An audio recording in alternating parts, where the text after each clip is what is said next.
विदेश जी, हमारे देश में एक मुद्दा नया आ गया है, मंगलसूत्र वाला। मोदी जी कह रहे हैं कि हमें मंगलसूत्र बचाना है। इस मंगलसूत्र से आप क्या समझते हैं, पहले तो ये बता दीजिए। जुए में हारा हुआ व्यक्ति सबसे लास्ट में मंगलसूत्र दांव पे लगाता है। देखा आपने फिल्मों में भी, तो बीवी के गले से मंगलसूत्र खींच लेता है।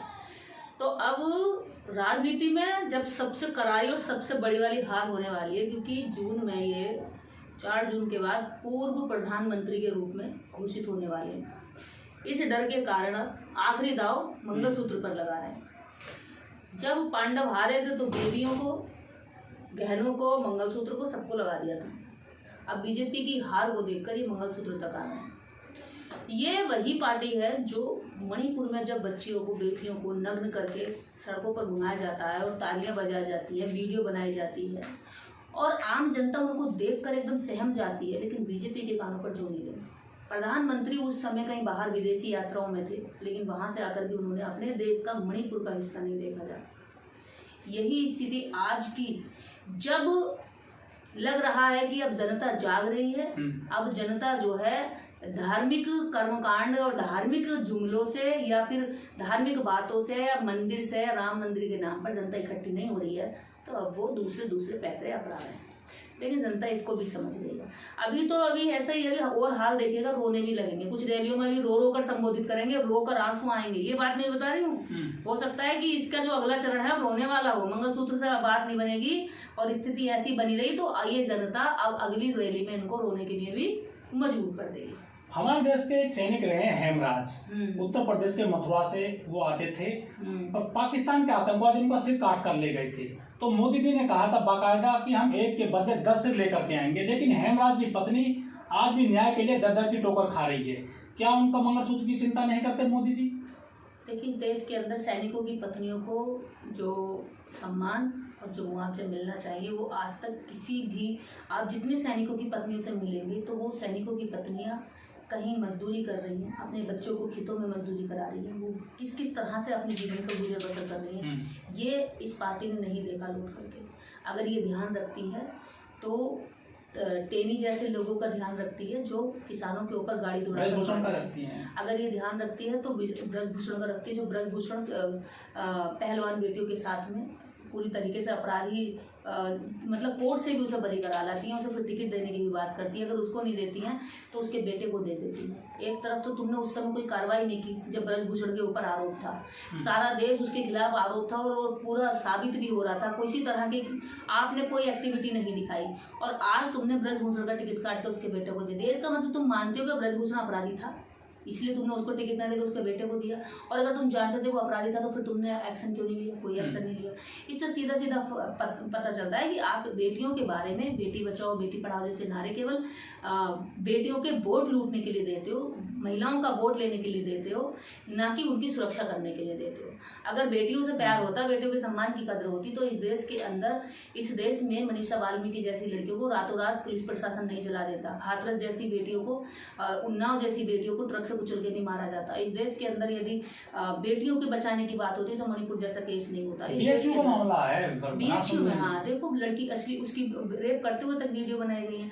अगर इस देश के अंदर बेटी बचाओ बेटी पढ़ाओ की बात होती तो सबसे बड़ी बात प्रज्वल रेवन्ना जैसे लोगों के लिए प्रधानमंत्री जी वोट नहीं मांगते। जो वो वोट मांग रहे हैं उस व्यक्ति के लिए जिस रेवन्ना ने, जिस 3000 कम से कम वीडियो उसके हाथ में, उसकी 3000 अश्लील वीडियो जिसमें 9 साल की बच्ची से लेकर के 55 साल तक की बुजुर्ग महिलाओं के साथ उसने रेप किया है।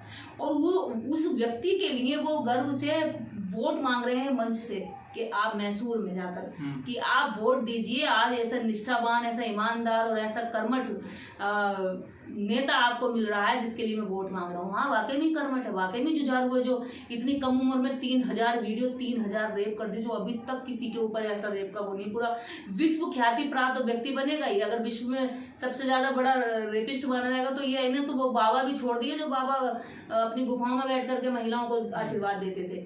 तो ऐसे घटिया लोगों के लिए जो महिलाओं की बिल्कुल कदर न करें, जो उनके साथ अत्याचार तो करें ही करें, साथ साथ वीडियो बनाने के भी शौकीन हो ताकि उनके घर, उसे प्रज्वल रेवन्ना ने अपने घर में काम करने वाली महिला नहीं छोड़ी, झाड़ू पोछे वाली नहीं छोड़ी, माली की बेटी नहीं छोड़ी, अपनी बीवी की दोस्त सहेली नहीं छोड़ी, अपने घर में आने वाली कोई महिला नहीं छोड़ी, ड्राइवर की बीवी नहीं छोड़ी, यहाँ तक कि उसने पार्टी के कार्यकर्ताओं की बीवियां नहीं छोड़ी, पार्टी में जो कार्यकारिणी में महिलाएं थी वो नहीं छोड़ी, और जो वार्ड पार्षद थी उन तक को नहीं छोड़ा। ऐसे घटिया आदमी के लिए आप सोचिए कि हमारे देश का प्रधानमंत्री गर्व से वोट मांगता तो वो कैसे लोगों को संसद में बिठाना चाहते हैं, वो किस तरह की पार्टी बनाना चाहते हैं, वो किस तरह की जनता को कैसा मोड़ देना चाहते हैं।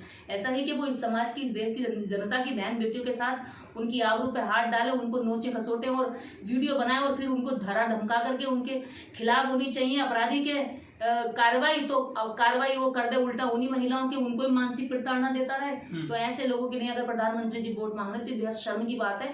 इसे प्रधानमंत्री को कुर्सी पे बैठने का अधिकार नहीं है। 5-6 महीने पहले मामला प्रकाश में आ गया था, लेकिन उसके बाद से जो जेडीएस है उसने गठबंधन कर लिया बीजेपी से। वो जो रेवन्ना है वो लोकसभा का चुनाव भी लड़ गए हैं, वो चुनाव लड़ने के बाद में वोट लेकर के जर्मनी भाग गए हैं। और मोदी जी के नुमाइंदे कहते हैं कि हम सब चौकीदार हैं। अगर बीजेपी के नुमाइंदे चौकीदार हैं, खुद प्रधानमंत्री ने कहा था मैं तो चौकीदार हूँ, पूरे देश की जो 140 करोड़ की जनसंख्या है हम उसका परिवार है, तो वो जर्मनी कैसे भाग जाता है रेवन्ना? रेवन्ना मोदी के परिवार का सदस्य है ना, रेवन्ना मोदी का परिवार है, इसलिए चौकीदार ने उसको रोका नहीं, चौकीदार ने रास्ता दे दिया और निकाल दिया। इस देश के अंदर कोई छोटी सी भी धाराओं में मुकदमा लग जाता है तो वो यहाँ से हवाई यात्रा नहीं कर सकता। यहाँ से पुलिस जो है रिपोर्ट लगाती है, हमारी हवाई यात्राएं रोक ली, रिपोर्ट लगा करके भाई आप नहीं जाएंगे देश छोड़ करके क्योंकि आपके खिलाफ कार्रवाई चल रही है। तो रेवन्ना कैसे भाग गया और चौकीदार के होते हुए कैसे रेवन्ना भाग गया? इसका मतलब चौकीदार ने भागने का रास्ता दिया, इसका मतलब चौकीदार अंदर से मिला हुआ है। ये बातें बहुत सारी हैं जो आज जनता को वोट डालने से पहले देखनी चाहिए। वो सब वादे याद करने चाहिए कि 15 लाख का वादा किया था वो नहीं दिया, लेकिन जो 3000 वीडियो अश्लील बना रहा है रेप करके उनको भगाने का तो उनके साथ वादा निभा रहा है। तो क्या मोदी जी जो 400 सीटों का जो एक दावा करते हैं कि हम 400 सीट जीतेंगे, तो मोदी जैसे गुंडे बदमाशों को साथ लेकर के 400 सीट जीत जाएंगे देश में? देखिए अगर ये धर्म की राजनीति कर रहे हैं इस पर लोग फेल हो गए।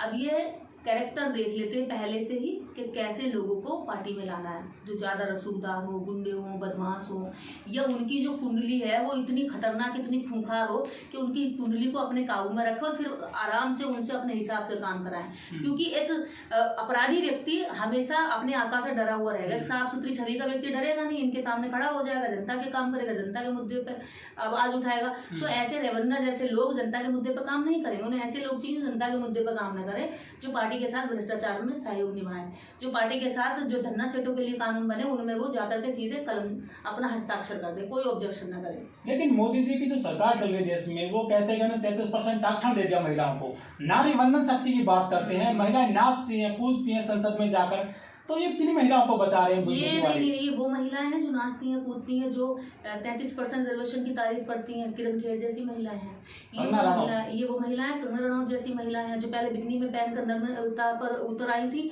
और आज वो अपने विचारों से नग्नता पर उतर आई हैं। भले ही साड़ी पहन ली है लेकिन सोच में अभी तक उनके परिवर्तन नहीं आया। मैं ये नहीं कह रही कुछ भी पहनो, वो अपना व्यक्तिगत मामला है, लेकिन बात यह है कि वो एक महिला ऐसी घटिया सोच की महिला है जो इस देश की बाकी महिलाओं के दर्द पे बोलती नहीं है, मणिपुर पे बोलती नहीं है। मणिपुर पे उसके मुंह में दही जम गई, इस देश के अंदर इतने सारे मुद्दे हुए तब उसके मुंह से नहीं उन्होंने शब्द बोला।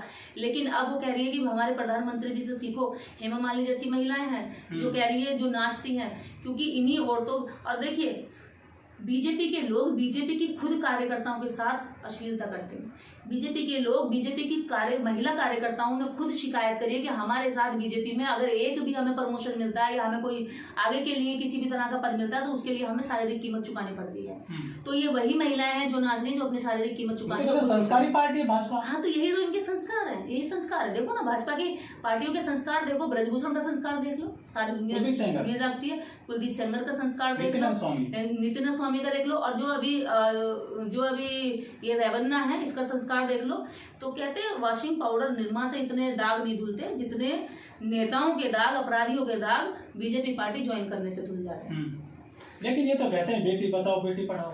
अरे बेटी बचाओ इसका मतलब नेताओं से बेटी बचाओ भैया। बेटी बचाओ का मतलब ये नहीं है कि भ्रूण में जो हत्याएं कर देते थे उनको बचा लो। इनका मतलब ये है भ्रूण से बच करके जो तुम पढ़ा लिखा रहे हो, जो तुम्हारी जवान हो गई है, बड़ी हो गई है, अब उनको बीजेपी के नेताओं से बचाओ। अगर तुम नहीं बचा पाए तो फिर ऐसे ही 3000 वीडियो में आपके सोचिए 3000 कुछ कोई लिमिट होती है, सोच के भी आपका दिमाग भरना जाएगा कि 3000 महिलाओं के साथ रेप करके उनकी वीडियो बनाई है। ये तो वो वीडियो है जो केस है जो वीडियो में कैप्चर हो गए, जो नहीं है वो उनकी तो कोई कीमत ही नहीं है। तो कितना मतलब दिन में कितनी महिलाओं के साथ रेप करता होगा वो व्यक्ति। तो बेटी बचाओ का मतलब ये है कि बेटी बीजेपी के नेताओं से बचाओ, सुरक्षित करो। और पढ़ाओ का मतलब ये है कि उनको पढ़ाओ लिखाओ, और जब पढ़ लिख जाए तो अभी आपको शायद कुछ महीने पहली घटना है कि वो जब जज बन जाए तो वो आत्महत्या करने के लिए भी उतारू हो जाए। वो पढ़ने लिखने के बाद भी प्रताड़ना झेलते झेलते आत्महत्या के लिए उतारू और आत्महत्या करके मर जाए।